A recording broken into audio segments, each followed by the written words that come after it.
మే మాసం యొక్క మొట్టమొదటి ఆదివారం ఆయన సన్నిధాన వర్తులమై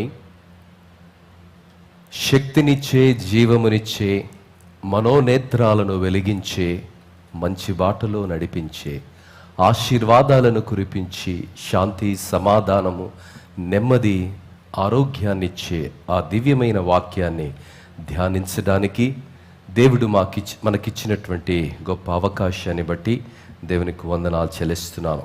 ప్రియులారా, ఈరోజు జన్మదినాన్ని జరుపుకుంటున్నటువంటి వారికి సంఘపక్షంగా శుభాభివందనాలు తెలియచేస్తూ, వివాహ మహోత్సవాన్ని జరుపుకుంటున్నటువంటి ప్రియులకు కూడా మరి వివాహ శుభాకాంక్షలు తెలియచేసుకుంటున్నాను. నాకు తెలిసి 3 జంటలు ఈరోజు వారి యొక్క wedding anniversaries they are celebrating in this church. We wish them on behalf of pastors and also from council all the best wishes. God bless you. ప్రియులారా, దేవుని వాక్యాన్ని ధ్యానించున్నాం. ఈనాటి వాక్యానికి ఇవ్వబడినటువంటి శీర్షిక హెచ్చరిక. ఒక చెట్టు ఉన్నట్టుండి కింద పడిపోతే అలా ఎలా పడిపోయిందండి? నిన్నటి వరకు బాగుంది కదా, పొద్దున్న చూశానయ్యా, పొద్దున కూడా ఎంత లక్షణంగా ఉంది, గాలి లేదు, వాన లేదు, మరి ఎందుకన్నా ఉన్నట్టుండి ఉన్న ఫలానా అది కింద పడిపోయింది అని ప్రశ్నిస్తారు. ప్రియులారా, ఎవరు ముట్టుకోకుండా, గాలి లేకుండా, వాన లేకుండా అంత పెద్ద చెట్టు అలా ఎలా అమాంతంగా నేలమట్టమైంది అన్నది మనం ఆలోచన చేస్తే it is a negative character. ప్రియులారా, లోతు భార్య ఎంత సమీపంగా ఉంది, అయినప్పటికీ ఆమె నశించిపోయింది. దేవుని బిడ్డ, ఈరోజు ఎన్ని తరాలుగా నువ్వు క్రైస్తవుడవు, తాత ముత్తాతలు, ఇదంతా సోదిలు మనం మాట్లాడతాం, కానీ నిజంగా దేవుడు నిన్ను నన్ను ప్రేమించి మాటలు మాట్లాడుతున్నాడు. ఈరోజు దేవుని రాకడ సంధిస్తే ఎత్తబడే గుంపులో నీవు ఉన్నావా? దేవుని బిడ్డ, మరి సిలువ మీద దొంగ 2వ రాకడలో నన్ను జ్ఞాపకము చేసుకోమని తన స్థితిని ఒప్పుకొని దేవుని సన్నిధిలో ఆయన మొరపెడుతున్నాడు. ఈరోజు నీ పరిస్థితి 2వ రాకడలో ఎత్తబడే పరిస్థితిలో నీవున్నావా? 2వ రాకడ వాస్తవం. ఏదో ఒకరోజు ఆ 2వ రాకడ రాబోతుంది. మరి ఆ 2వ రాకడలో ఎత్తబడే స్థితిలో నీవున్నావా, లేక మతము అనే మౌఢ్యములో నీవు బ్రతుకుతున్నావా? దేవుని బిడ్డ, యేసు ప్రభు లోతు భార్యను ఎందుకు జ్ఞాపకం చేసుకున్నాడు అంటే, మన భాషలో, మనకు అర్థమయ్యే భాషలో చెప్పాలి అంటే 100% అటెండెన్స్ ఉందమ్మా. ఏ పని చేసినా దేవుని పనిలో నువ్వే ఫస్ట్ నిలబడతావు, ఫస్ట్ తయారు ఇచ్చి నిలబడేది నువ్వే, అందరికి ఇన్స్ట్రక్షన్స్ కూడా ఇచ్చేది నువ్వే. 100% అటెండెన్స్ ఉన్నప్పటికీ 0% obedience to the word of God. దేవుని మాటకు 1% కూడా విధేయత లేనటువంటి జీవితము మనం గమనిస్తున్నాము. లోతు భార్య అన్నీ చేస్తుంది, కానీ దేవుని మాటకు మాత్రం ఆమె విధేయత చూపించటం లేదు. ప్రియులారా, పచ్చగానే కనిపిస్తున్నావు ఈరోజు. నీ జీవితం చూస్తే గొప్ప విశ్వాసిగా కనిపిస్తున్నావు, దేవుని వాక్యాలు వల్లిస్తున్నావు, కానీ ఈరోజు దేవుడు ఆయన 2వ రాకడ భూమిని సంధించినట్లయితే ఆ రాకడలో ఎత్తబడగలిగినటువంటి నీతియుక్తమైన, పరిశుద్ధమైన, నమ్మకమైన, యథార్థమైన జీవితాన్ని నువ్వు కలిగి ఉన్నావా? ప్రియులారా, పరలోకం, heaven is a place of wonder అంటారు. అరే, ఈ పాస్టర్ గారు వచ్చారా? పాస్టర్ గారు, బిషప్ కూడా ఉన్నాడా, డీకెన్ గారు కూడా ఉన్నారు, మన సంఘ పెద్ద కూడా ఉన్నాడు బ్రదర్. ప్రియులారా, ఇవన్నీ మనుషులు జోకులుగా చెప్పుకుంటుండవచ్చు, కానీ అందులో వాస్తవం లేకపోలేదు. ఈరోజు లోతు భార్యతో నీవు నేను చాలా విషయాలు నేర్చుకోబోతున్నాం. ప్రియులారా, మరి పచ్చగా కనిపిస్తున్న ఆమె జీవితము మరి ఫలభరితంగా లేదు, దేవునికి నచ్చినట్టుగా లేదు, దేవుడు మెచ్చేట్టుగా లేదు, దేవుని వాక్యానికి విధేయత చూపించేటట్టుగా లేదు. దేవుని బిడ్డ, మరి యేసు ప్రభు ఆకలితో అంజూరపు చెట్టు దగ్గరికి వెళితే అంజూరపు చెట్టు దేవుని ఆకలిని తీర్చలేదు. బలహీనమైనటువంటి స్థితి, భ్రమపరిచే స్థితి ఉంది. ఈరోజు చాలా మంది జీవితాలు, క్రైస్తవులు, విశ్వాసులు, బోధకులని చెప్పుకునే వారి జీవితాలు కేవలము భ్రమపరిచే జీవితాలే. అంత్య దినాలలో మరి భయంకరమైనటువంటి పరిస్థితులు ఉంటాయని, రెండవ రాకడ ముందు భ్రమపరిచే ఆత్మలు ఉంటాయని, దుర్బోధలు ఉంటాయని, అబద్ధ బోధకులు ఉంటారని, పాపం అనేటువంటి భయాన్ని తొలగించి పాపములో నిర్భయంగా యథేచ్ఛగా పాపాన్ని సాగిస్తూ ఆ పాపాన్నే పొగిడే పరిస్థితిలో మనుషులు బ్రతుకుతున్నా ఆ పాపాన్ని పాపమని పిలవకుండా ఆ పాపములో నివసిస్తున్న వారిని కూడా బుజ్జగించే పరిస్థితులు కనిపిస్తాయన్నది దేవుని వాక్యము సెలవిస్తుంది. దేవుని బిడ్డ, నీవు నిజంగా దేవుణ్ణి ప్రేమిస్తున్నావని నీవు అనుకుంటే దేవుని వాక్యం ఏమంటుందో తెలుసా? మొదటి యోహాను పత్రిక 5వ అధ్యాయము 3వ వచనము ఈ విధముగా సెలవిస్తున్నది. మొదటి యోహాను పత్రిక 5వ అధ్యాయము 3వ వచనము, మనము ఆయన ఆజ్ఞలను గైకొనుటయే, మనము ఆయన ఆజ్ఞలను గనుకొనుటయే దేవుని ప్రేమించుట. దేవుని ప్రేమించుట. ఈరోజు దేవుణ్ణి ప్రేమిస్తున్నాను అని నువ్వు అనుకుంటున్నావు, కానీ ఇందులో రాయబడిన ఆజ్ఞను నువ్వు అనుకరిస్తున్నావా? ఇప్పుడు ఎట్టవుతావు సార్? అది ఇప్పుడు సాధ్యం కాదు సార్, ఇప్పుడు సాధ్యం కాదండి అని ఏకరువు పెడుతున్నావా? అది సాధ్యము కాకపోతే ఆజ్ఞలను ఇచ్చేవాడే కాదు దేవుడు. దేవుని బిడ్డ, సాధ్యము కాకపోతే ఆ పరీక్ష నీకు వచ్చేదే కాదు. సాధ్యము కాకపోతే అది చెయ్యమని దేవుడు అడిగేవాడే కాదమ్మా. అది సాధ్యము కాబట్టే దేవుడు చెయ్యమంటున్నాడు. ఈరోజు దేవుని రాకడకు ముందు చాలా మంది లోతు భార్య వలె బ్రతుకుతున్నారు.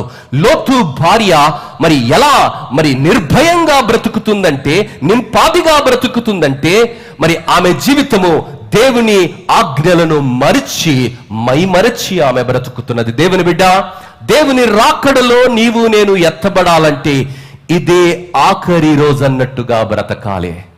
రేపు చూస్తానో లేదో ఇదే ఆఖరి రోజు, యేసు వస్తే ఆ రాకడలో నేను ఎత్తబడే స్థితిలో ఉండాలన్నటువంటి ఆతృతతో బ్రతకాలి, తాపత్రయంతో బ్రతకాలి, నిష్ఠగా బ్రతకాలి, రోషంగా బ్రతకాలి, పవిత్రంగా బ్రతకాలి, ప్రభువు వలె ప్రభువు కొరకు బ్రతకాలి. దేవుని బిడ్డ, ఈ ఉదయకాలం నీ జీవితం ఎలా ఉందని దేవుడు లోతు భార్యను చూపిస్తూ నిన్ను నన్ను ప్రశ్నిస్తున్నాడు. ఈ నేపథ్యంలో మనము లోతు భార్య జీవితాన్ని గమనిస్తే అంత్య దినాలలో ఉండబోయే పరిస్థితులను గురించి యేసు మాట్లాడుతున్నాడు. లూకా సువార్త 17వ అధ్యాయం 24వ వచనంలో ఆయన మెరుపు వలె అకస్మాత్తుగా వస్తాడని దేవుని వాక్యం సెలవిస్తుంది. ఆయన మెరుపు వలె రాబోతున్నాడు. నీపైకి నాపైకి ఆయన మెరుపులా వచ్చినప్పుడు ఆ మెరుపులో ఎత్తబడే స్థితిలో నీవున్నావా? దేవుని బిడ్డ, మరి లూకా సువార్త 17వ అధ్యాయము 27వ వచనములో ఆయన అకస్మాత్తుగా రాబోతున్నాడని దేవుని వాక్యము సెలవిస్తున్నది. 17వ అధ్యాయము 19వ వచనం ఏమని సెలవిస్తుందంటే ఆయన వేగంగా రాబోతున్నాడని దేవుని వాక్యము సెలవిస్తున్నది. మరి లూకా సువార్త 17వ అధ్యాయము 32వ వచనం ఏమని సెలవిస్తుందంటే అందరి కొరకు యేసు రెండవ రాకడ కాదండి, కొందరి కొరకు మాత్రమే. తన గుడ్డలను పవిత్రంగా కాపాడుకున్నటువంటి వారు, ఈ లోక మాలిన్యం అంటకుండా బ్రతికిన వారు, తమ్మును తాము పవిత్రపరుచుకొని దేవుని ఆజ్ఞల సారాన్ని జీవితంలో కలిగి దేవుణ్ణి ఎరిగినటువంటి బిడ్డలుగా రోషముతో బ్రతికినటువంటి వారి కొరకు దేవుడు రాబోతున్నాడు. ఆయన రెండవ రాకడ ఎంతో గంభీరంగా ఉండబోతుందని యేసు ప్రభువే చెబుతున్నాడు. దేవుని బిడ్డ, మరి ఈ రెండవ రాకడ సందర్భములో దేవుడు లోతు భార్యను జ్ఞాపకం చేసుకోమంటున్నాడు. నేను అకస్మాత్తుగా రాబోతున్నాను, మెరుపు వలె రాబోతున్నాను, వేగంగా రాబోతున్నాను, నా బిడ్డలను తీసుకొని పోవడానికి గంభీరంగా రాబోతున్నాను. ఆ సందర్భంలో యేసు ప్రభు ఏం మాట్లాడుతున్నాడంటే లోతు భార్యను జ్ఞాపకం చేసుకోండి. ఎందుకబ్బా లోతు భార్యను జ్ఞాపకం చేసుకోవాలంటే ఆమె ఒక పెద్దింటి ఆడపిల్ల. ప్రియులారా, ఒక గొప్ప ఆత్మీయ నేపథ్యంలో నుండి వచ్చినటువంటి ఆడబిడ్డ, కానీ ఆమె నశించిపోయింది. దేవుని బిడ్డ, ఎవరైనా యేసు మాటలు నమ్మి విధేయత చూపకపోతే నశించిపోయే ప్రమాదం ఉన్నదని దేవుని వాక్యము సెలవిస్తున్నది. లోతు భార్య కుటుంబాన్ని ఒక్కసారి మనము గమనించినట్లయితే ఆమె కుటుంబం నేపథ్యం ఎలా ఉందంటే ఆమె ఒక నీతిమంతుని భార్య. లోతు భార్య. లోతు ఎవరండి? నీతిమంతుడు. లోతు మరి న్యాయాధిపతిగా ఉన్నాడు ఆ పట్టణంలో. అంత గొప్ప స్థితిలో ఉన్నటువంటి లోతు భార్య ఈమె. సామాన్యమైనటువంటి స్త్రీ కాదండి. మరి మరి ఆమె గలిబిలి చేసేటువంటి స్త్రీ కాదండి. ఒక ఉన్నత కుటుంబంలో నుండి, ఆత్మీయ వారసత్వము కలిగినటువంటి ఉన్నత కుటుంబంలో నుండి అబ్రహాము కోడలి అయినటువంటి ఈ లోతు భార్య. ఆమె పేరు కూడా దేవుడు రాయించలేదండి. ఎందుకంటే పేరు పెట్టి పిలవగలిగినటువంటి స్థితిలో ఆమె బ్రతకలే.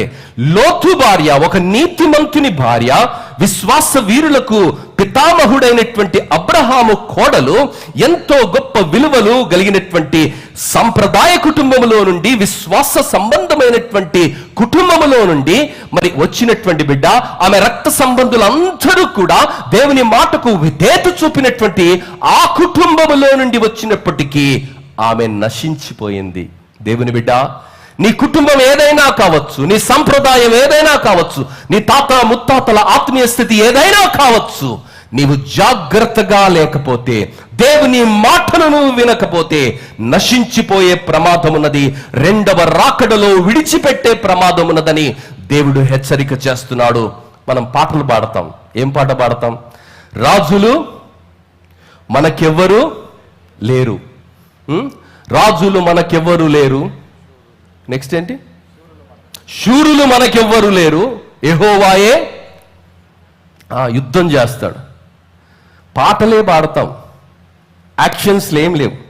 చిన్న సమస్య వస్తే ఎంతగా పొంగిపోతున్నాం, ఎంతగా ఊగిపోతున్నాం, ఎంతగా గాయ చేస్తున్నామంటే ప్రపంచానికి క్రైస్తవులంటే వీరా, విశ్వాసులంటే వీరా, రాకడలో ఎత్తబడే బిడ్డలు వీరా అన్నట్టుగా భ్రమ కల్పించే స్థితిలో మనం ఉన్నాం. దేవుని బిడ్డ, ఈరోజు మరి రాజులు మనకెవ్వరూ లేరని మనమే రాజకీయాలు చేస్తున్నాం. శూరులు మనకెవ్వరూ లేదని మనమే పదవుల కొరకు వెంపర్లాటలాడుతున్నాము. రాజ్యాధికారం కావాలి అనేటువంటి యావతో వీధుల వెంట తిరుగుతున్నటువంటి పరిస్థితి క్రైస్తవ లోకంలో కనిపిస్తుంది. దేవుని బిడ్డ, చివరి వచనాన్ని 17వ అధ్యాయము లూకాసు వార్త చివరి వచనాన్ని ఒక్కసారి చదవండి. ఇద్దరు స్త్రీలు, చివరి వచనం 37th verse. శిష్యులు ప్రభువా ఇది ఎక్కడ జరుగునని ఆయన అడిగినందుకు ఆయన పీనుగా ఎక్కడ ఉన్నదో అక్కడ గద్దలను పోగవునని వారితో చెప్పెను. ప్రియులారా, ఈ మాటల యొక్క భావాన్ని ఎప్పుడైనా గ్రహించారా? ఈ మాటలో ఉన్నటువంటి గంభీరతను ఎప్పుడైనా గమనించారా? ప్రియులారా, మరి ఒక గద్ద ఆకాశంలో ఒకే గద్ద తిరుగుతుంటే ఎవరు పట్టించుకోరండి. కానీ ఒక 50 గద్దలే గనక ఆకాశంలో ఎగురుతుంటే దాని అర్థం ఏంటి? అక్కడ తప్పకుండా ఒక శవం ఉన్నది, లేక ఒక కళేబరం ఉన్నదన్నది మనకు తెలుసు. ప్రియులారా, దేవుని రాకడకు సంబంధించినటువంటి ఒక గుర్తు, 2 గుర్తులు అడపాదడపా గత కాలంలో మనం చూసి ఉండవచ్చు. కానీ ఈ మధ్య కాలంలో మనం గమనిస్తే దేవుని రాకడకు సంబంధించినటువంటి అనేక గుర్తులు గుంపుగా, ఒక మందగా, ఒక సంఖ్యలో అవి జరుగుతున్నాయి. ప్రపంచవ్యాప్తంగా జరుగుతున్నాయి. ప్రపంచవ్యాప్తంగా కూడా దేవుని రాకడకు సంబంధించినటువంటి గుర్తులు సంబంధిస్తున్నటువంటి వేళ మైమరచి నీవు నేను బ్రతకడానికి వీలు లేదు. దేవుని రాకడను మైమరచి నశించిపోయే స్థితి మనకు లేదు. కాబట్టి దేవుడు మనల్ని హెచ్చరిస్తూ లోతు భార్యను జ్ఞాపకం చేసుకోమని అంటున్నాడు. దేవుని బిడ్డ, ఈరోజు క్రైస్తత్వము యేసు ఎవరో ప్రపంచానికి రుజువు చేసే ప్రయత్నం చేస్తుంది. యేసే ఆ ప్రయత్నం చేయలేదు. యేసు ప్రభువే తాను ఎవరు అన్నది లోకానికి రుజువు చేయలేదు. దేవుని బిడ్డ, యేసు ప్రభు దగ్గరికి అపవాది వచ్చి నీవు దేవుని కుమారునివైతే రాళ్లను రొట్టెలుగా చేసుకోమంటే చేసుకోలే. నీవు దేవుని కుమారుడు అయితే సిలువ నుండి దిగి వస్తే నిన్ను నమ్ముతామని దూషకులు మాట్లాడితే దేవుడు స్పందించలే. ఫిలాతు మాట్లాడినప్పుడు దేవుడు స్పందించలేదు. హేరోదు మాట్లాడినప్పుడు దేవుడు స్పందించలేదు. మతాధికారులు మన పైన నిందను మోపుతున్న శాస్త్రులు పరిసయ్యులు స్పందించినప్పుడు దేవుడు స్పందించలేదు. కారణం ఏమిటంటే దేవుని సంకల్పాన్ని నెరవేర్చడానికి, తండ్రి చిత్తాన్ని తుదముట్టించడానికి ఆయన వచ్చాడు. సంగమా, ఈరోజు విశ్వాసి, దేవుడు ఎవరో అన్నది నీవు నిజ నిర్ధారణ చేసే ప్రయత్నంలో కాలాన్ని వ్యర్థం చేసుకుంటున్నావు. యేసు ప్రభు ఆ పని చేయలేదమ్మా. యేసు ప్రభు ఆయన ఎవరో ఆయనకు తెలుసు. ఆయన నశించిన దానిని వెతికి రక్షించడానికి వచ్చాడు. తండ్రి నామాన్ని మహిమపరిచాడు, తండ్రి చిత్తాన్ని నెరవేర్చాడు. ఈరోజు రక్షించబడినటువంటి నీవు నేను సామాజిక సేవలను జరిగించడానికి కాదు, కానీ సువార్తను ప్రకటించడానికి ఉన్నాము. ఆ సువార్త ప్రకటన చేయడానికి విశ్వాసులమైనటువంటి మనము, పవిత్రమైనటువంటి సంఘమైనటువంటి మనము ఆయన రక్తము చేత కొనబడి తన ఆత్మ చేత ముద్రించబడ్డామని దేవుని వాక్యము సెలవిస్తున్నది. దేవుని బిడ్డ, మరి ఈరోజు అసత్యాన్ని గ్రహించి అందులో అడుగులు వేయడానికి బదులుగా చాలా సందర్భాలలో యేసయ్య దేవుడు అని నిర్ధారణ చేసే ప్రయత్నంలో క్రైస్తవ లోకము వీగిపోతే ప్రమాదము దేవుడు జ్ఞాపకం చేస్తున్నటువంటి మాటలు. ప్రియులారా, He did not come to prove anything, but he came to save a sinner. ఈరోజు వెలుపులతో యేసును పోలుస్తున్నారు. యేసు ప్రభువును ఎవరితో కూడా పోల్చనీకి అవసరం లేదు. బైబిల్ గ్రంథాన్ని ఏ గ్రంథముతో కూడా పోల్చవలసిన అవసరత లేదు. ఎందుకో తెలుసా?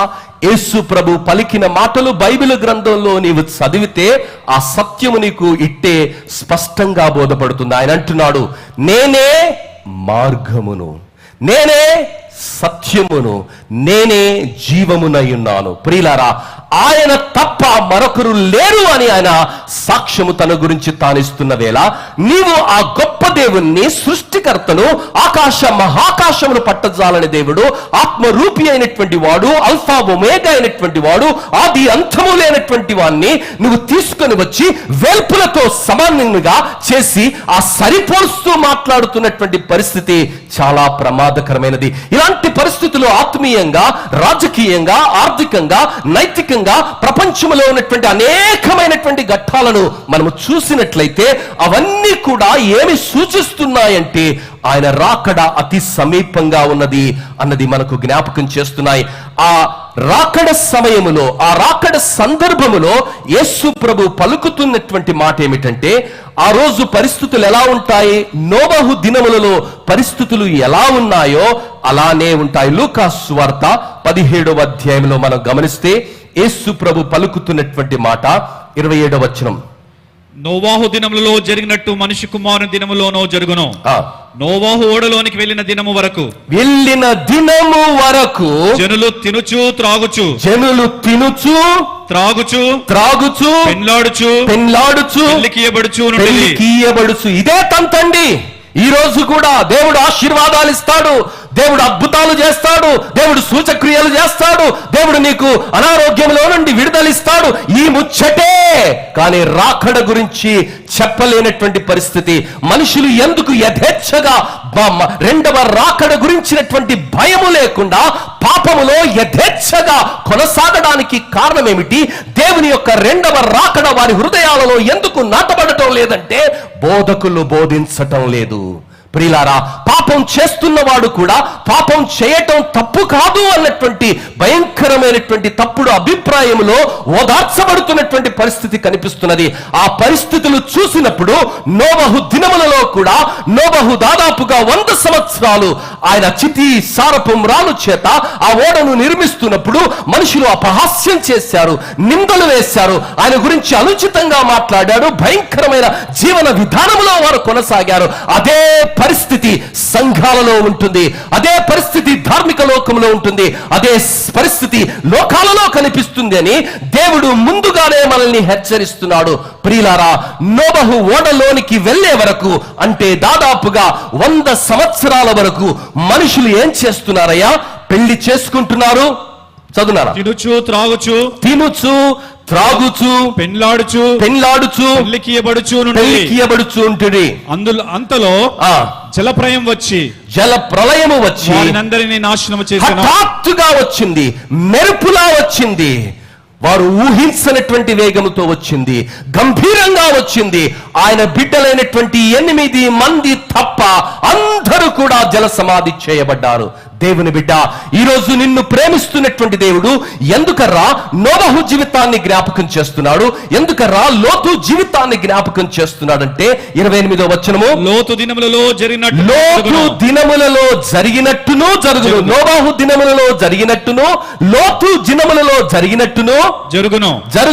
జనులు తినుచు త్రాగుచు, జనులు అక్కడ తింటున్నారు, ఇక్కడ కూడా తింటున్నారు, ఇప్పుడు కూడా తింటున్నారు, తాగుతున్నారు. అంతా సంబరమే, అంతా మంచిగా ఉంది, అంతా సమాధానము, అంతా శాంతి, అంతా సమాధానమే అని మాట్లాడుతున్నటువంటి వేళ ప్రమాదకరంగా, వేగంగా, అకస్మాత్తుగా దేవుని రాకడ రాబోతున్నది. ఆ రాకడలో ఎత్తబడే స్థితిలో నీవు ఉన్నావా అన్నది దేవుడు నిన్ను ప్రశ్నిస్తున్నాడు. దేవుని బిడ్డ, లోతు కాలములో మనుషులు తినుచు త్రాగుచు కొనుచు అమ్ముచు నారు నాటుచు ఇండ్లు కట్టుచు ఉంటిరి. అయితే లోతు సొదొమ విడిచిపోయిన దినమున ఆకాశము నుండి అగ్ని గంధకములు కురిసి, ప్రియులారా, దేవుని ఉగ్రత సంఘం ఉన్నంత వరకే, పరిశుద్ధులు భూమిపైన ఉన్నంత వరకే భూమిపైకి రాకుండా ఉంటుంది. పరిశుద్ధులు ఉన్నంత వరకే, దేవుణ్ణి ప్రేమించేవారు, దేవుని మార్గంలో నడిచేవారు, నీతిమంతులు ఉన్నంత వరకు మాత్రమే లోకము సస్యశ్యామలంగా ఉంటుంది. లోకాన్ని దేవుడు మరి ఆ భయంకరమైనటువంటి ఉగ్రత తీర్పు తీర్చకుండా ఆయన కరుణిస్తున్నాడు. కానీ ఎప్పుడైతే అకస్మాత్తుగా మెరుపు వేగముతో సంఘము లేపబడుతుందో, పరిశుద్ధులు లేపబడతారో, దేవుని సంఘము మధ్యాకాశంలోనికి ఎత్తబడుతుందో, అప్పుడు దేవుని ఉగ్రత లోతు వెళ్ళిన తర్వాత సొదొమ గొమొర్రా పట్టణాల పైన దేవుని ఉగ్రత ఏ విధంగా కుమరించబడిందో, లోతు కుటుంబము జల ప్రళయానికి ముందు ఓడలోనికి వెళ్ళిన తర్వాత దేవుడు ఎంత భయంకరమైనటువంటి వర్షాన్ని పంపించి ఆనాటి మూర్ఖులను, వక్రజనులను, దేవునికి వ్యతిరేక మార్గంలో నడిచిన వారిని అందరినీ కూడా సర్వనాశనము చేశాడో, అలాంటి ఒక రోజు రాబోతున్నది భవిష్యత్తులో అని దేవుడు సంఘాన్ని, పరిశుద్ధులను హెచ్చరిస్తూ ఆ పరిస్థితులలో మైమరిచి బ్రతకడానికి లేదు. లోతు భార్య ఇంత గొప్ప హెచ్చరికలు చేయబడుతున్నా, ఇంత గొప్ప ఆత్మీయ సంస్కృతిలో ఉన్నప్పటికీ, విశ్వాసులకు తండ్రి అయినటువంటి అబ్రహామును మామగా కలిగి, విశ్వాసి అయినటువంటి భర్తను భర్తగా ఆమె కలిగి, ఒక నీతిమంతుడైనటువంటి లోతును భర్తగా ఆమె కలిగి, ఆమె విడిచిపెట్టే పరిస్థితిలో ఆమె బ్రతికింది, నాశనమయ్యే పరిస్థితిలో ఆమె బ్రతికింది. ప్రియులారా, కారణాలు ఏమిటి అన్నది మనం ఆలోచించబోతున్నాం. దేవుని బిడ్డ, there is no guarantee you and I have to keep our faith intact. దేవుని వాక్యము సెలవిస్తున్నది. ఆమెకు ముందుగానే సొదొమ పరిస్థితి వివరించబడింది. సొదొమ పరిస్థితి ఆదికాండము 19వ అధ్యాయము 17వ వచనం గమనిస్తే, ఆ దూతలు వాని వెలుపలిని తీసుకొని వచ్చిన తరువాత ఆయన నీ ప్రాణమును దక్కించుకున్నట్లు పారిపోమ్ము. దూతలు చెబుతున్నారు, మామూలు వాళ్ళు కాదు. ఎవరు చెప్తున్నారు? దూతలు, దేవుని దూతలు ఆమెతో చెబుతున్నాయి, లోతుతో చెబుతున్నాయి, దేవుని దూతలు చెబుతున్నాయండి. ఈరోజు ఎంతమంది చెప్పిన వాక్యము మనుషులు పెడచెవిన పెడుతున్నారు. ఎవడండి సొక్కం? ఎవడు సొక్కం లేడు. ఈ మాటలా? ప్రియులారా, దేవుని దూతలు దేవుడు పంపించి వారిని హెచ్చరిక చేస్తున్నాడు. వారిని ప్రేమించిన దేవుడు, వారు నశించిపోవద్దని ఆశపడినటువంటి దేవుడు వారికి కొన్ని నియమాలు, కొన్ని సూచనలు ఇస్తున్నాడు. ఏమని ఇస్తున్నాడంటే, ఆయన నీ ప్రాణమును దక్కించుకొనున్నట్లు పారిపోమ్ము. ఈరోజు పాపము నుండి దూరంగా నువ్వు పారిపోతున్నావా? పర్వాలేదండి, తర్వాత దేవుని దగ్గర పోయి సారీ చెప్పొచ్చు. దేవుడు కాకపోతే ఇంకోడు క్షమిస్తాడు. ఎవడు లేడండి నీతిమంతుడు. మనుషులకు కొన్ని బలహీనతలు ఉంటాయి కదా. మనం దేవుళ్ళవా ఏంది? దేవుని లెక్క బ్రతకడానికని భ్రమలో ఉంటున్నావా? Be careful. దేవుని వాక్యంలో దేవుడు రాయించాడు, నీ ప్రాణము దక్కించుకొనున్నట్లు పారిపో. యోసేపు పాపము నుండి పారిపోయాడు.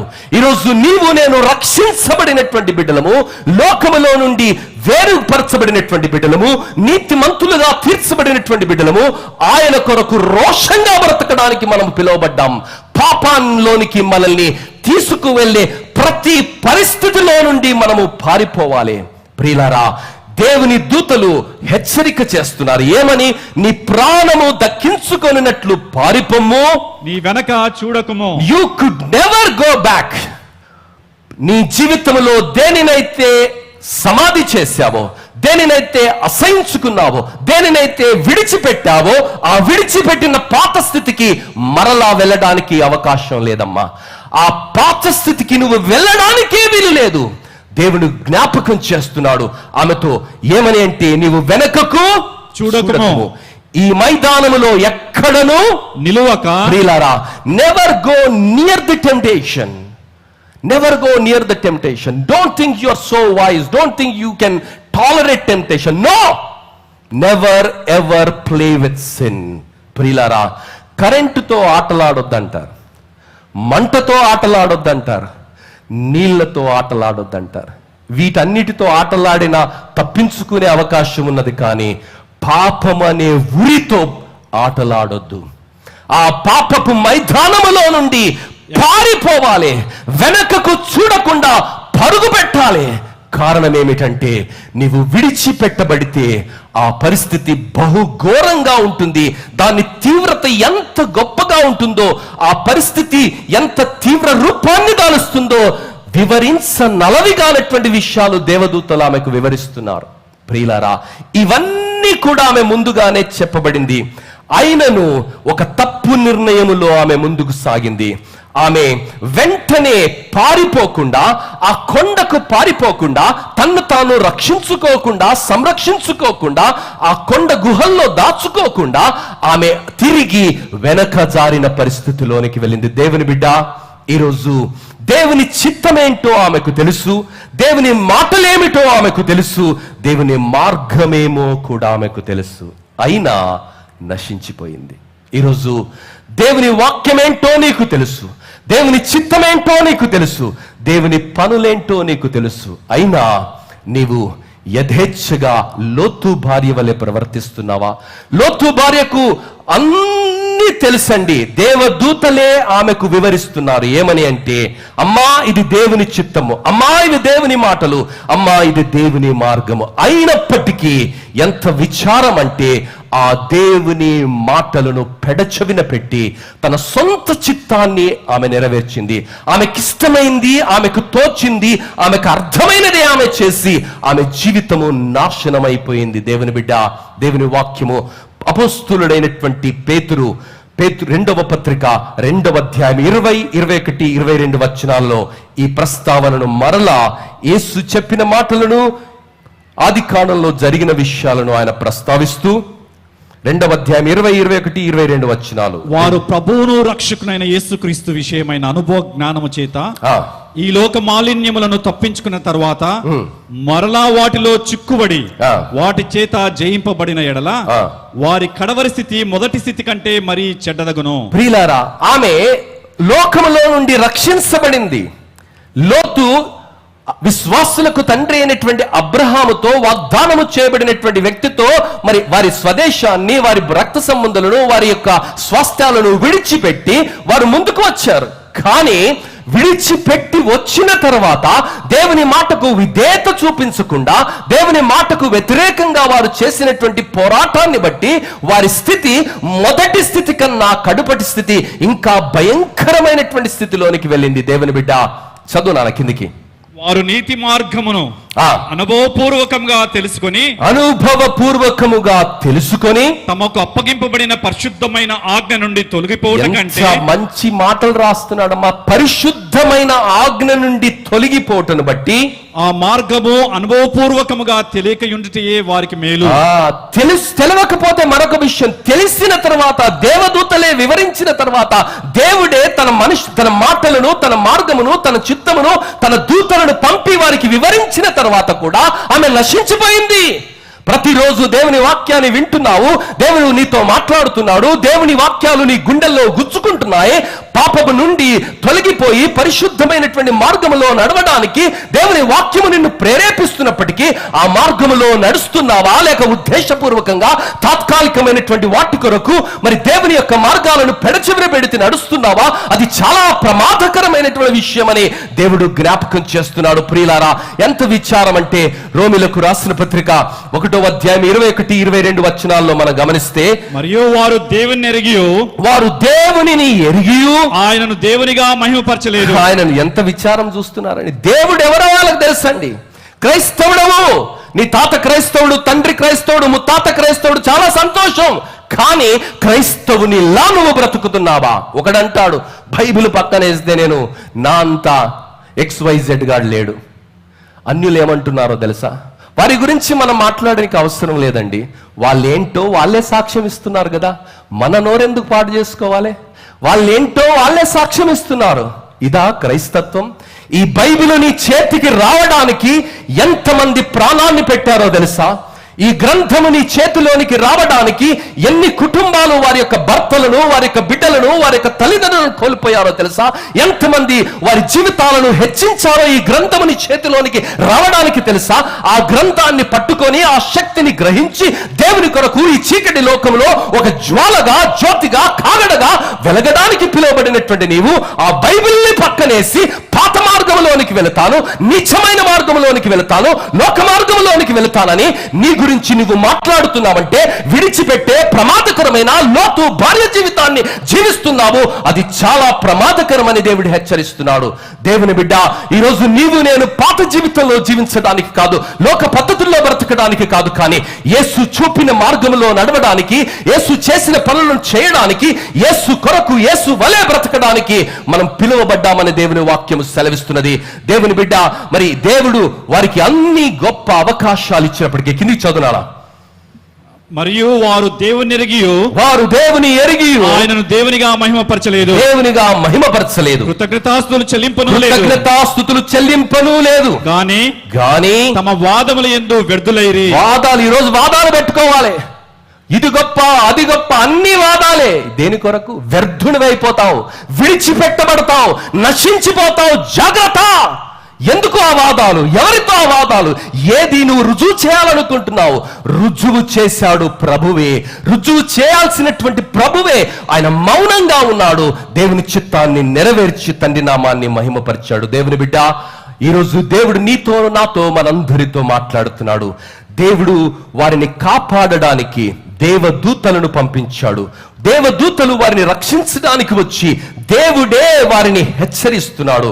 ఆదికాండము 19వ అధ్యాయం 15వ వచనంలో మనం గమనిస్తే, ఆ దూతలు వాని వెలుపలికి తీసుకుని వచ్చిన తర్వాత ఆయన నీ ప్రాణమును దక్కించుకున్నట్లు పారిపొమ్ము, నీ వెనక చూడకుము, ఈ మైదానంలో ఎక్కడనూ నిలువక నీవు నశించిపోకుండా ఆ పర్వతమునకు పారిపొమ్మని చెప్పగా. ప్రియులారా, ఇన్ని గొప్ప నిబంధనలు లేక సూచనలు దేవుడిస్తున్నాడు, దేవదూత ఇస్తుంది. అబ్రహాము దేవుని సన్నిధిలో గోజాడుతున్నాడు వీరి పక్షంగా. ప్రియులారా, దేవునితో ఆయన మరి ప్రాధేయపడుతున్నాడు. అయ్యా, కనీసం 50 మంది ఉంటే, 40 మంది ఉంటే, 30 మంది ఉంటే, 20 మంది ఉంటే, కనీసం 10 మంది ఉంటే ఆ పట్టణాన్ని రక్షిస్తావా? ప్రార్థనలు జరుగుతున్నాయి, పరిశుద్ధుడు ప్రార్థన చేస్తున్నారు, కానీ ఇష్టానుసారంగా దేవుని మార్గములో నుండి వైదొలిగి వెనకడుగు వేసిన కారణాన్ని బట్టి, ఇన్ని తెలిసినా కూడా, ఇన్ని అనుభవాలను కలిగి ఉన్న, ఇంతమంది నీతిమంతులు ఆమె చుట్టూ ఉన్న, దేవదూతలు ఆమె చుట్టూ ఉన్న, ఆ కుటుంబము చుట్టూ ఉన్న, నశించిపోయే స్థితిలో ఆమె బ్రతికింది. దేవుని బిడ్డ, ప్రతి ఆదివారం వాక్యం వింటున్నావు, వాక్యము నీ గుండెల్లోనికి దూసుకొని పోతున్నది. దేవుని వాక్యము నిన్ను ఒప్పింపజేస్తున్నది. దేవుని వాక్యము ప్రతిసారి నిన్ను సంధిస్తున్న వేళ నా మనస్సాక్షికి గాయమైంది, నా మనోభావాలు దెబ్బతింటున్నాయి అంటున్నావా? మనోభావాలు దెబ్బతినడం కాదు, నరకానికి నువ్వు వెళతావని దేవుడు దూతలను పంపించి ఆమెను బయటికి రప్పిస్తున్నాడు. దేవుడే తన దూతలను పంపించి పారిపోమ్మని ఆయన మరి ఆ నియమాన్ని ఇస్తూ, ఆ నిబంధననిస్తూ, ఒక సూచననిస్తుంటే ఆమె తడవు చేస్తున్నది. ప్రియులారా, ఆ మూల్యం ఎంత గొప్పదో తెలుసా? ఆమె జీవితమే మన్ను పాలయ్యే పరిస్థితి. దేవుని బిడ్డ, దేవుని వాక్యము సెలవిస్తున్నది, క్రైస్తవ కుటుంబములో పుట్టినంత మాత్రాన నీవు విడిపించబడవు. క్రైస్తవ మాటలు వల్లించినంత మాత్రాన నీవు రక్షించబడవు. లోతు భార్య విశ్వాసులకు తండ్రి అయిగా పిలువబడుతున్నటువంటి అబ్రహాము కుటుంబీకురాలు. ఆయన సహోదరుని కుమారుడైనటువంటి నీతిమంతుడైనటువంటి మరి లోతు భార్య. ఆ కుటుంబాన్ని పరామర్శించడానికి దేవుని దూతలే వచ్చారమ్మా. దేవుని దూతలే వారి చెయ్యి పట్టుకొని ఆ పట్టణంలో నుండి బయటికి తీసుకొని వచ్చారు. చెయ్యి పట్టుకొని వారిని తొందరపెట్టి వారిని బయటికి తీసుకొని వచ్చినప్పటికీ, అంతగా బలవంతము పెట్టి వారిని బయటికి తీసుకొని వచ్చినప్పటికీ ఆమె భయంకరమైన స్థితిలోనికి, నశించిపోయే స్థితిలోనికి వెళ్ళిపోయింది. ఎంత విచారమో తెలుసా? కారణం ఏమై ఉంటుంది? ఆమె అలా నశించిపోవడానికి కారణం ఏమై ఉంటుందో తెలుసా? She had taken wrong decisions.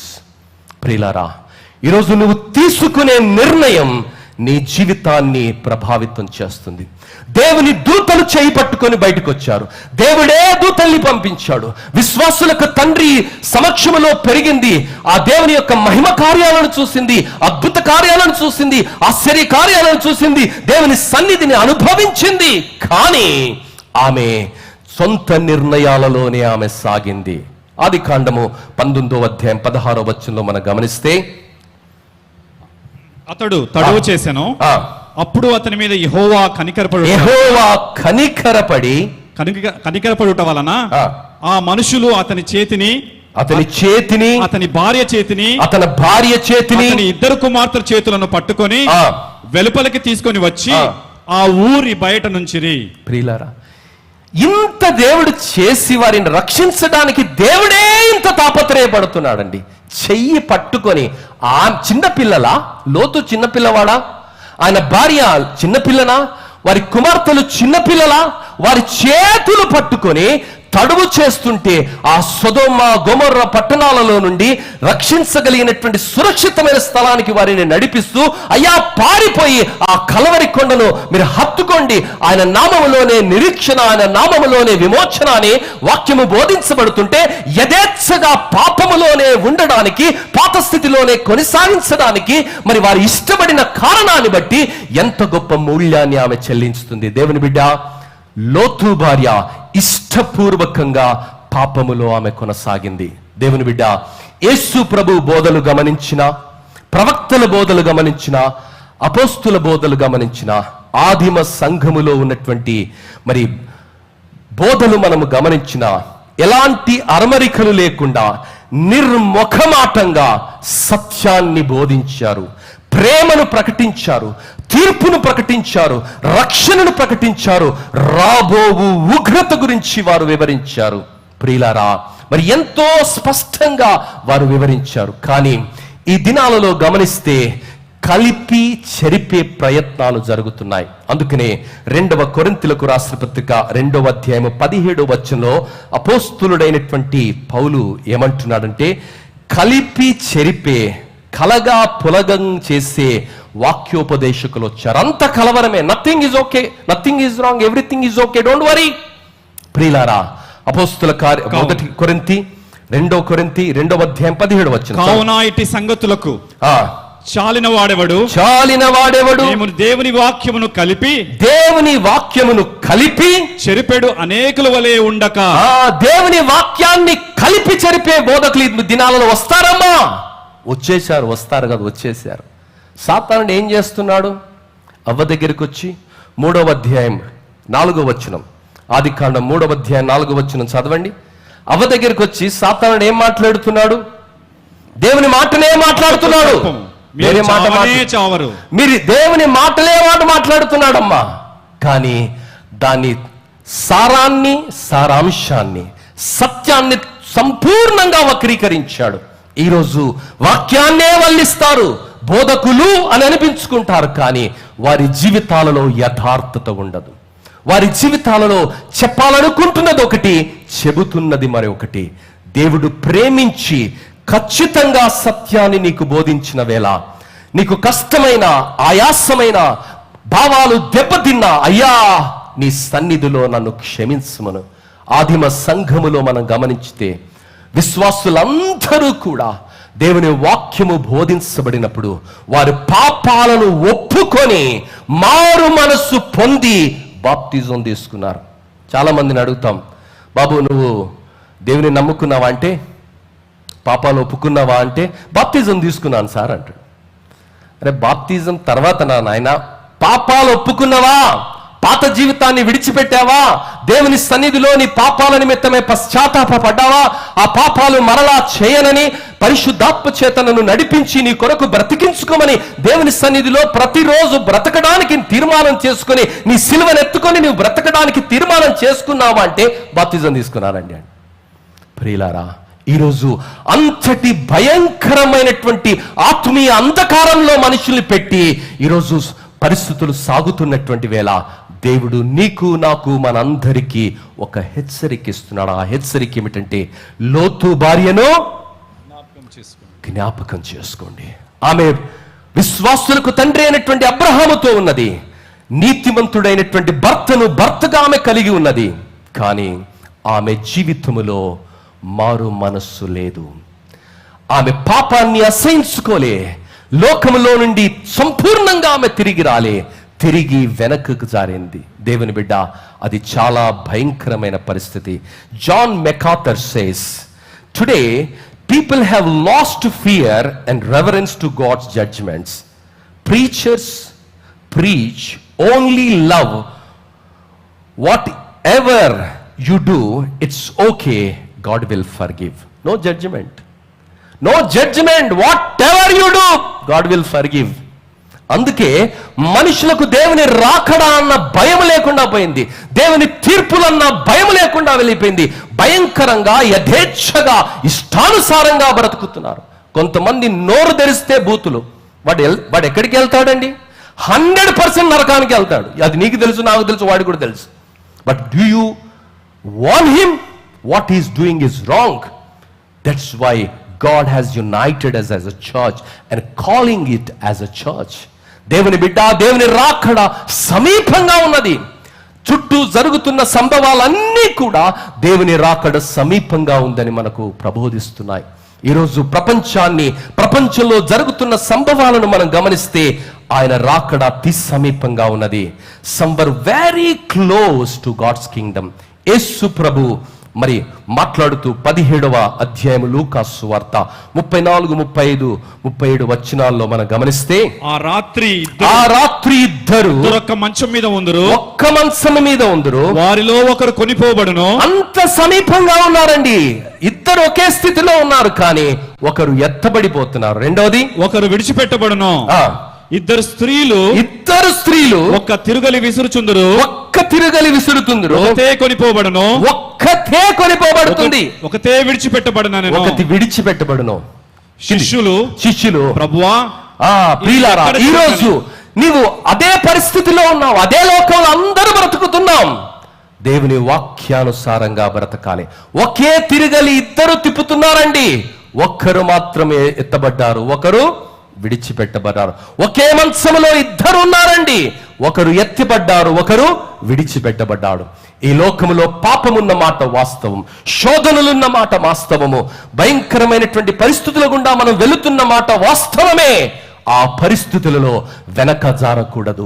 మైదానములో నుండి పారిపోయి ఆ కలువరి కొండపైకి మనము పరుగులు తీయాలి. దేవుని కృప కొరకు మనము పరుగులు తీయాలి. అయ్యా, పాపములోనికి నేను వెళ్ళకుండా, లోకములోనికి నేను వెళ్ళకుండా, శరీరాశల్లోనికి నేను వెళ్ళకుండా, నేత్రాశలలోనికి వెళ్ళకుండా, జీవము డంబములోనికి వెళ్ళకుండా, ఆ భయంకరమైన శాపగ్రస్తమైన స్థితిలోనికి నేను వెళ్ళకుండా నన్ను కృప చేత ముందుకు నడిపించుమని నువ్వు ప్రార్థన చేస్తే, పరిశుద్ధాత్ముడు తన కృపను నీకు దయచేసి ఆయన నిన్ను రక్షణ మార్గంలో నడిపిస్తాడు. ఆ రోజు దేవుడు ఆ దూతలను పంపి ఆ కుటుంబాన్ని చెయ్యి పట్టి నడిపిస్తున్నప్పటికీ ఆమె తీసుకున్న తప్పుడు నిర్ణయమే ఆమె జీవితానికి ప్రమాదమైంది.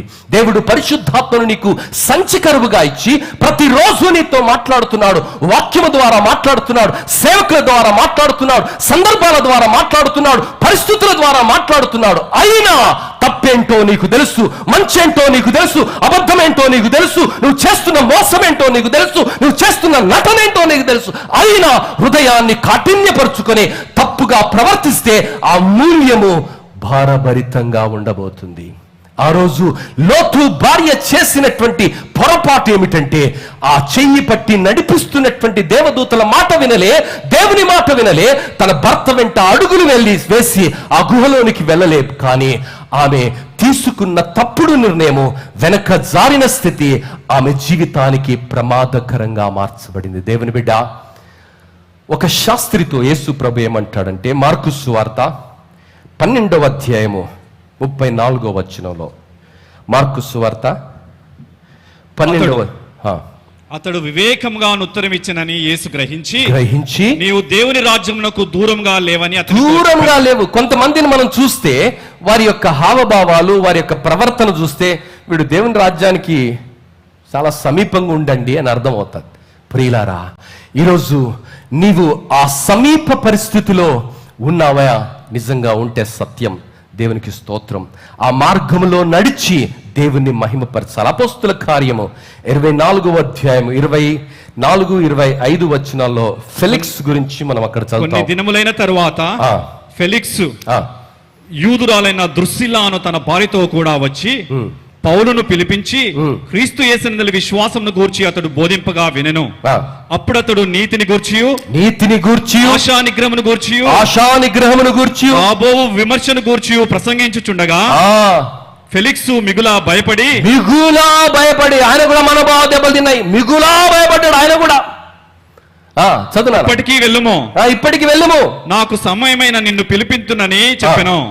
తరువాత పౌలు వలన తనకు ద్రవ్యము దొరుకునని నాశించి వీడి పరిస్థితి లంచగొండ అండి. వీడు వానికి వాక్యము దేవుడు హెచ్చరిస్తున్నాడు ఆయన సేవకుని పంపి, కానీ వాడు లంచాల మీద బ్రతికే మనిషి ఫెలిక్స్ లంచము కొరకు ఒక నిర్దోషిని విడిచిపెట్టకుండా కాలవ్యాపన చేస్తుంటే దేవుడు పరలోక సువార్తను వాడికి వినిపిస్తున్నా వాడు మారు మనసు పొందలేదండి.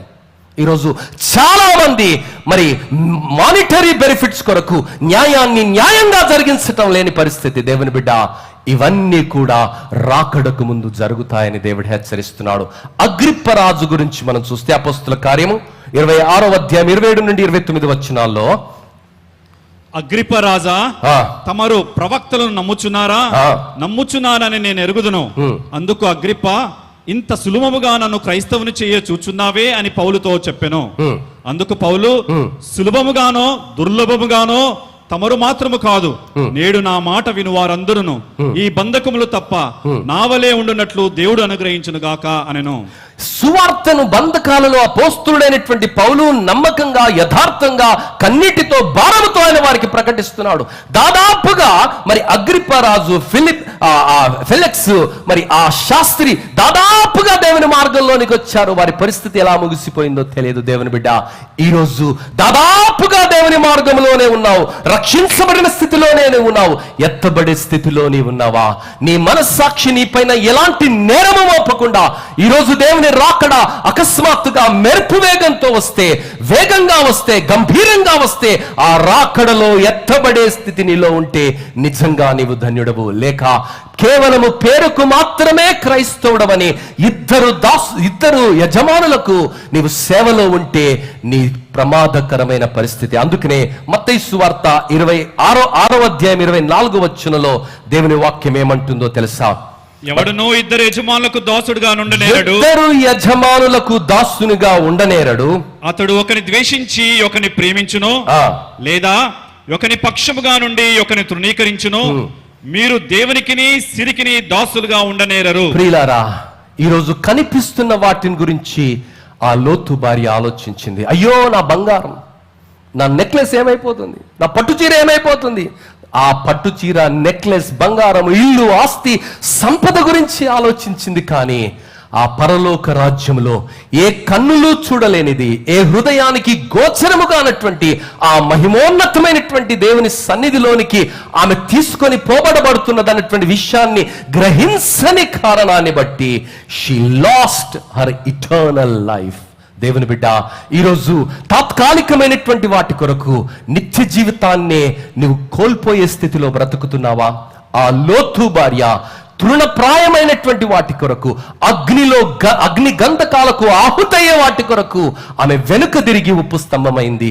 ఈరోజు కేవలము తాత్కాలికమైనటువంటి పదవుల కొరకు, కేవలము డబ్బు కొరకు, కేవలము తాత్కాలికమైన అధికారము కొరకు దేవుడిచ్చే అద్భుతమైనటువంటి భాగ్యాన్ని, మనస్సాక్షిని మరి గాయపరుచుకొని, మనస్సాక్షిని చంపుకొని, దేవునికి వ్యతిరేకమైనటువంటి మార్గములో, దేవుని చిత్తానికి వ్యతిరేకమైనటువంటి కార్యాలలో, దేవుడు నడవకూడదని చెప్పినటువంటి మార్గములో నడిస్తే ఎంత ప్రమాదకరంగా ఉంటుందో అన్నది లోతు భార్యను జ్ఞాపకం చేసుకోమని దేవుడు జ్ఞాపకం చేస్తున్నాడు. దేవుని బిడ్డ, ఆమె జీవితం మనకు ఒక పాఠం, ఒక గుణపాఠం, నేటి తరాలకు ఒక సందేశం, ఒక గొప్ప ఉప్పు స్తంభం ఆమె జీవితం. దేవుని బిడ్డ, యేసును నమ్మి యేసు మాటకు విధేయత చూపించి ఎట్టి పరిస్థితుల్లోనూ వెనకడుగు వేయకూడదు. ఏ పరిస్థితి అయినా రావచ్చు, ఏ పరిస్థితిలో కూడా వెనకడుగు వేయకూడదు. ఆ మూల్యం ఎంతో తెలుసా? we will lose our eternal life. గడప దాకా వచ్చింది అమ్మ, కానీ గల్లంతైపోయింది. గడప దాకా దేవదూతలు చేయబట్టుకొని తీసుకొని వచ్చారు అమ్మను, గల్లంతైపోయింది. she was lost, she perished. ఆ కొండను చూసింది, కానీ ఆ కొండకు ఆమె వెళ్ళలేకపోయింది. రక్షకుడు ఎవరో నీకు తెలుసు, పరలోకం ఏంటో నీకు తెలుసు, సువార్త ఏంటో నీకు తెలుసు, పరిశుద్ధత ఏంటో తెలుసు, పాపం ఏంటో తెలుసు, దేవుని ప్రేమ ఏంటో తెలుసు, దేవుని కృప ఏంటో తెలుసు. అన్నీ తెలిసిన తర్వాత ఆ అనుభవములోనికి నువ్వు రాకుండా వెనకకు జారే పరిస్థితి ఉంటే, గడప దాకా వచ్చి గల్లంతయ్యే పరిస్థితిలో ఉంటే, అడుగు దూరములోనే పతనమైపోయే పరిస్థితి ఉంటే చాలా చాలా విచారకరం. దేవుని బిడ్డ, మరి దేవుని వాక్యం ఏమని సెలవిస్తుందంటే, 2వ తిమోతిలకు రాసిన పత్రిక 4వ అధ్యాయం 7వ వచనం ఏమంటుందంటే, 2వ తిమోతిలకు రాసిన పత్రిక, మంచి పోరాటము పోరాడితిని, నా పరుగు కడముట్టించితిని, విశ్వాసమును కాపాడుకొంటిని, ఇక మీదట నా కొరకు నీతి కిరీటం ఉంచబడి ఉన్నది. పోరాటాలు, జీవితమంతా పోరాటమే. క్రైస్తవ జీవితము నువ్వు నీతికో నిలబడితే నీకు కోటి శక్తులు వ్యతిరేకంగా పనిచేస్తాయి. అయినా నీతి కొరకు నిలబడు, పరిశుద్ధత కొరకు నిలబడు, మంచి పోరాటములో గెలవాలి, నీతి కొరకు నిలబడాలి. మంచి పోరాటము పోరాడితిని, నా పరుగును కడముట్టించితిని, విశ్వాసము కాపాడుకుంటుని. చాలా మంది విశ్వాస భ్రష్టులైపోతున్నారు, వెనకడుగు వేస్తున్నారు, రక్షణను చేతులారా వారు విడిచేసుకుంటున్నారు. యేసు ప్రభుతో ఉన్నటువంటి 12 మంది శిష్యుల్లో ఒకడు తన రక్షణను కోల్పోయాడండి. ప్రియులారా, డబ్బు కొరకు వెనకడుగు వేశాడు. ఏ డబ్బు కొరకైతే వాడు ఆశపడ్డాడో అదే డబ్బు చేత మరి రక్తపు భూమిని కొన్నారండి. ఈరోజు నీవు ఏ డబ్బు కొరకైతే దేవుని సేవను వాడుకుంటున్నావో అది నీకు రక్తపు కూడుగా మారుతుంది. దేవుని వాక్యంలో దేవుడు రాయించాడు. దేవుని బిడ్డ జీవితంలో రాజీ పడిపోయాడు. దేవుని కన్నా, దేవుని రాజ్యము కన్నా, దేవుని మాటల కన్నా లోకాన్ని ప్రేమించాడు, వెనకడుగు వేశాడు యూదా. వాని జీవితము భయంకరంగా ముగిసిపోయింది. లోతు భార్య నీతిమంతునితో ఉన్నది, విశ్వాసులకు తండ్రితోనే ఉన్నది, ఆ కుటుంబ నేపథ్యముతో వచ్చింది. వారందరూ కూడా విశ్వాస సంబంధమైన మాటలు మాట్లాడుతున్నారు, అవన్నీ వింటూనే ఉన్నది. ఆ బిడ్డలకు జన్మనిచ్చింది, వారిని పెంచింది, పోషించింది, ప్రయోజకులు చేసింది. కానీ తన మనస్సులో ఇంకా సరి అయిన మారు మనసు అనుభవం లేదు. దేవదూతలు కూడా ఆమెను నడిపిస్తున్నారు, కానీ వెనకడుగు వేసింది. పాపాన్ని ప్రేమించింది, లోకాన్ని ప్రేమించింది, భ్రమించే స్థితిలో బ్రతికింది. ఆఖరికి ఉప్పు స్తంభముగా ఆమె మార్చబడింది. దేవుని బిడ్డ, నీవు నేను భ్రమించే స్థితిలో ఉండడానికి లేదు, ఉప్పు స్తంభాలుగా మార్చబడడానికి లేదు. కానీ దేవుని రాకడలో ఎత్తబడే స్థితిలో మనం బ్రతకాలని, నీతిగా బ్రతకాలని, పరిశుద్ధంగా బ్రతకాలని, ఏ పరిస్థితులు ఎదురైనా ఆ పరిస్థితులలో విశ్వాసాన్ని కాపాడుకొని పరుగును కడముట్టించాలని, పోరాటాలలో నిలిచి గెలవాలని దేవుడు మనల్ని ప్రోత్సహిస్తున్నాడు. దేవుని బిడ్డ, ఈ ఉదయ కాలము దేవుడు లోతు భార్యను చూపిస్తున్నాడు. లోతు భార్య అన్నీ ఉన్నాయి, అందరూ ఉన్నారు. దేవదూతలు కూడా రక్షించే ప్రయత్నం చేశారు, దేవదూతలు కూడా ఆమెకు వివరించే ప్రయత్నం చేశారు. అంత జరిగినప్పటికీ ఆమె తీసుకున్న తప్పుడు నిర్ణయమే ఆమె జీవితానికి శాపమైంది. ఈరోజు ఏ నిర్ణయాన్ని నువ్వు తీసుకుంటున్నావు? నీతియుక్తమైన నిర్ణయాన్ని తీసుకుంటున్నావా? దేవుని చిత్తానుసారమైన నిర్ణయాన్ని తీసుకుంటున్నావా? లేదు, లోకానుసారమైన నిర్ణయమా? తాత్కాలికంగా నీకు అది కనిపించకపోవచ్చు. లోతు భార్య అనుకుండవచ్చు, ఉప్పు స్తంభం అవుతుంది, ఏమైతలే అని అనుకుండవచ్చు ఆమె. కానీ క్షణాల్లోపట దేవుని తీర్పు ప్రకటించబడింది. దేవుని బిడ్డ, దేవుని యొక్క కృపను, దేవుని యొక్క సహనాన్ని, దేవుని యొక్క ప్రేమను నీవు చులకన చేయకు, దాన్ని తక్కువగా ఎంచకు. దేవుడు ఉగ్రతను కూడా చూపించేవాడు, ప్రేమను మాత్రమే కాదు, ఉగ్రతను కూడా చూపించేవాడు. నిన్ను రక్షించడానికి, నన్ను రక్షించడానికి అనేక సందర్భాలలో దేవుడు మాట్లాడుతున్నాడు. ఇంకా ఎంతకాలం హృదయాన్ని కఠినపరుచుకుంటావు? దేని కొరకు? ఏం సాధించడానికి? ఒకడు సర్వలోకమును సంపాదించుకొని తన ఆత్మను కోల్పోతే వానికి ఏమీ ప్రయోజనం? దేవుని బిడ్డ, లోకాన్ని అంతా సంపాదించుకోవచ్చు, లోకం పైన నీకు అధికారం రావచ్చు, లోకాన్ని నువ్వు పరిపాలన చేయొచ్చు, కానీ నీ ఆత్మ నరకానికి వెళ్ళిపోతే ఏం ప్రయోజనం? ఏం ప్రయోజనం? ఒక్కసారి ఆలోచించు. దేని కొరకు ఈ వెంపరలాట? దేని కొరకు ఈ ప్రాకులాట? దేని కొరకు ఈ వ్యామోహం? దేవుడు లోతు భార్యను చూపిస్తున్నాడు. ఆమె అనుకున్నది, నేను సంపాదించిందంత అగ్నికి ఆహుతైపోతుంది. ఏం చేశాను? ఇంత కష్టపడ్డాను, ఇన్ని రోజులు నేను చేసిన భక్తంతా ఈ ఆస్తి కొరకే కదా, ఈ ఆస్తి అంతా ఆహుతైపోతుందని వెనకకు తిరిగింది. చెయ్యొద్దన్న పని చేసింది, ఉప్పు స్తంభంగా మార్చబడింది. ఈరోజు అనేకులు ఉప్పు స్తంభాలుగా మార్చబడుతున్న వేళ నిన్ను రక్షించడానికి దేవుని మాటలను దేవుడు వినిపిస్తున్నాడు. దూతలను పంపి చెయ్యి పట్టి బయటికి నిన్ను లాగుతున్నాడు. ఆ మాటలు వింటున్నావా? ఆ క్రియలు నీకు అర్థమవుతున్నాయా? లేక దేవునికి వ్యతిరేకంగా ఆలోచించి అడుగులు వేసినటువంటి లోతు భార్య వలె నీవు ప్రవర్తిస్తున్నావా? దేవుని బిడ్డ, హృదయాలను పరిశీలన చేసుకుందాం. దేవుని వాక్యం చాలా గంభీరంగా, చాలా స్పష్టంగా మనందరితో మాట్లాడుతున్నది. ఆ రోజు లోతు భార్య దేవుని సన్నిధిలో ఆమె విడిచిపెట్టబడి ఉప్పు స్తంభంగా మార్చబడింది. నీ మాట ఏమిటి?